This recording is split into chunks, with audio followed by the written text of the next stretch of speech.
Boa noite, meu querido irmão, minha amada irmã, a paz de Cristo. Deus seja louvado por mais esse momento que nós estamos reunidos, lendo e partilhando da palavra. Quero pedir desculpa a alguns irmãos que eu não pude fazer a transmissão da palavra ontem. Hoje eu não estava me sentindo muito bem, mas hoje eu consegui, pela honra e glória do nome do Senhor, estar aqui partilhando com vocês uma palavra, algo que Deus ele falou comigo e Ele vai falar também com você. Abra sua Bíblia no livro de 2 Samuel, capítulo 21.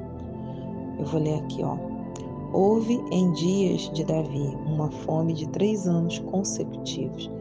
Davi consultou ao Senhor e o Senhor lhe disse: a culpa de sangue sobre Saul e sobre a sua casa, porque ele matou os gibeonitas. Só até aqui. Eu não sei se você conhece a história dos gibeonitas, mas os gibeonitas eles fizeram uma aliança com Josué, logo quando Josué estava conquistando a terra. E uma dessas alianças, do que foi estabelecido, nesse tratado, nessa aliança, é que os gibeonitas serviriam, a nação de Israel, serviria ao Deus de Israel, e Deus iria cuidar deste povo. Olha que coisa interessante. Eles estavam se colocando como servos diante de Deus, e Deus seria o seu rei e iria cuidar desse povo, cuidar dessa nação. E então o tempo vai passando, e eles continuam ali servindo, a nação de Israel, até que Saul assume o trono.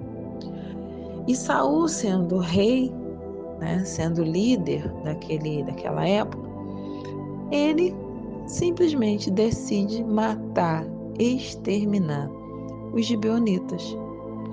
E ali ele começa um banho de sangue. Mata. Quando Saul morre, Davi, ele é coroado como rei. E ali Davi começa a reinar. E depois de um certo momento, o reinado de Davi começa a lidar com uma fome por 3 anos consecutivos. E o que acontece? Davi vai consultar ao Senhor para saber o que estava acontecendo. E sabe o que Deus ele revela para Davi?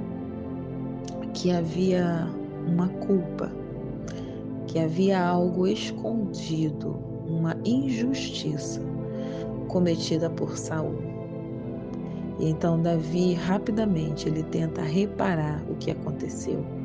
O que eu quero deixar para nossa meditação acerca dessa história é o que Deus ele falou muito comigo. Não existe mentira que dura tempo suficiente.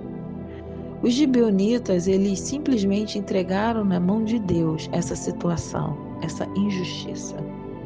E Deus, no tempo certo, aleluia, requeriu aquilo que era de direito. Ei, eu não sei qual é a injustiça que você pode estar passando, mas Deus hoje, aleluia, glória a Deus, está tomando a frente dessa injustiça. E Deus ele vai honrar, aleluia, Deus ele vai cobrar. Davi ele não tinha feito nada, mas ele teve que arcar com as consequências de Saul. Algumas pessoas acham que só porque Saul pecou, quando ele morreu, os pecados morreram e vai ficar por isso mesmo. Não vai não. Deus ele vai confrontar o servo. Deus ele confrontou Davi e fez Davi, aleluia, pedir perdão e se redimir diante dos gibeonitas. Davi teve que ir até o rei. Davi teve que ouvir a verdade. E Davi teve que agir com justiça. Deus não nos deixa ficar enganados. E Ele traz a verdade toda à tona. Nós precisamos aprender a ser como os gibeonitas. Entregar na mão de Deus a justiça e confiar. Porque pode passar o tempo, mas Deus ele faz a justiça. O sangue daqueles homens inocentes ficaram clamando. Em virtude, eu quero também deixar algo que eu falei hoje no meu local de trabalho sobre José. Eu estava lendo também a passagem de José, e quando José ele estava lá na prisão, e aquele homem saiu para voltar, para o cargo que ele havia perdido, José conta para ele a sua história e diz: fala para o rei que eu sou inocente. Fala para o rei que eu fui vendido. Fala para o rei que eu não dormi com a esposa de Potifar. Fala para o rei que eu sou inocente. Fala para o rei a minha verdade. Só que, mais uma vez, alguém também se esquece de José.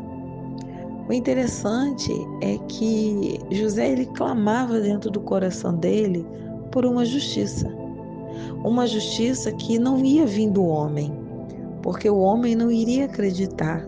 Eu vou acreditar nessa história, José? Não. Mas a justiça de José veio da parte do Senhor. É Deus que julga as nossas causas, ainda que no nosso coração. Aleluia. Ainda que no nosso coração fique um grito, um nó na garganta, por justiça. Por justiça. Aleluia. Essa palavra é para você que foi perseguido, que está sendo perseguido, que está sendo caluniado, que estão levantando mentiras contra você, contra a sua casa.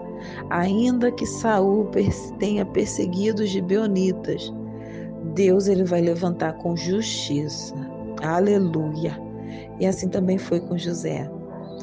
José ele clamava, dentro dele havia uma voz pedindo justiça. E na hora certa, no tempo certo, Deus trouxe a justiça sobre a vida de José. E fez com que aqueles mesmos homens que espalharam a mentira sobre a sua morte foram obrigados a espalhar a glória de Deus sobre a vida de José. Tiveram que falar para todo mundo. José é vivo, aleluia, e ele é governador. Tem pessoas que jogam a gente na cova achando que lá nós iremos morrer.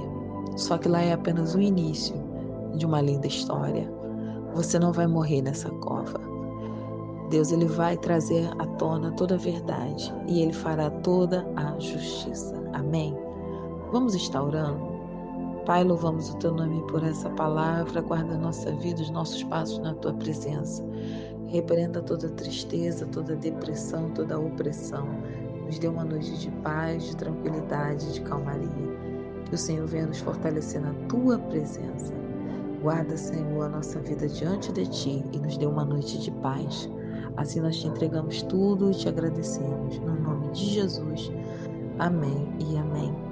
Fica na paz de Deus. Amanhã, se assim o Senhor nos permitir, estaremos aqui partilhando do áudio da noite. E como sempre eu peço aos irmãos, continue compartilhando as orações, nos siga nas redes sociais, Instagram, Facebook e também no nosso canal no YouTube. Amém? Fica na paz de Deus e até amanhã.